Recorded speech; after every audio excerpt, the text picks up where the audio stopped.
একটি রম্য কবিতা। কবিতার নাম শাহজাদির শাদি।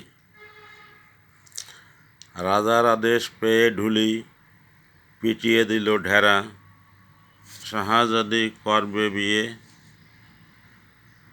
গল্প হলেই সেরা। সেই গল্পটা কেমন হবে, যাতে নতুন কথা রবে।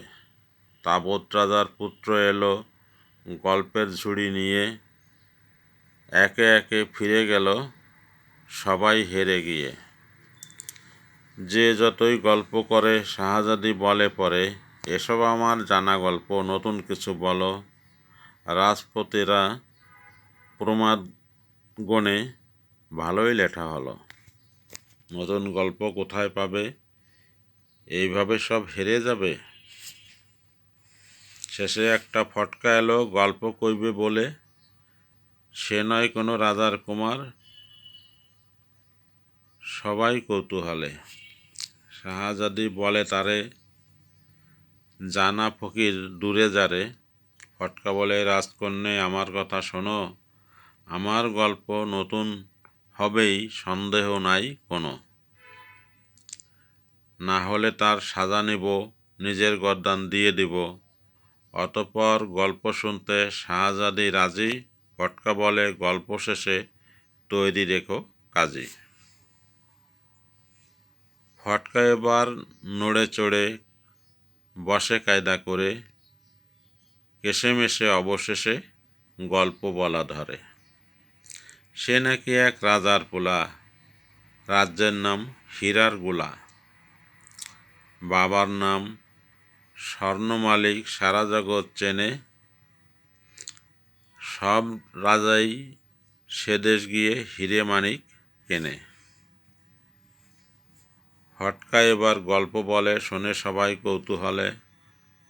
তোমার দেশে বন্যা হলে কত লোক যে মরে, অনাহার আর অসুখ বিসুখ প্রতি ঘরে ঘরে। মরে মানুষ লাখে লাখে, হাজারে হাজার।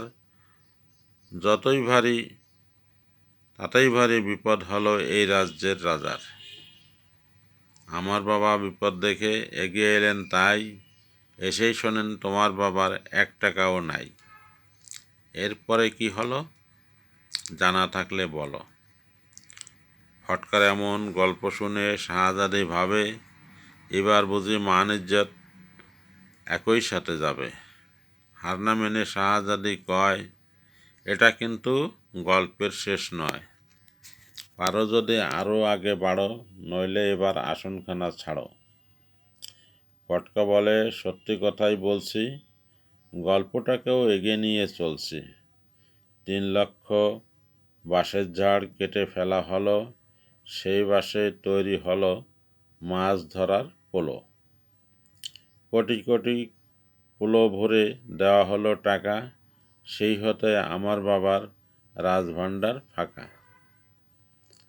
টাকাগুলো নিতে মোরে পাঠায় বাবা জোর করে, টাকাগুলো পেলেই আমি দেশে ফিরে যাই।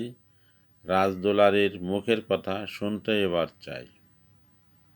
শাহজাদি গল্প শুনে মানল এবার হার, বলে শেষে এই কাহিনী জানা নেই তার। শর্ত মতে ডাকল কাজী, বিয়েতেও হলো রাজি। খামখেয়ালির ফল কখনো হয় না কো ভালো, হারতে হয় এইভাবেই, মুখ হয়ে যায় কালো।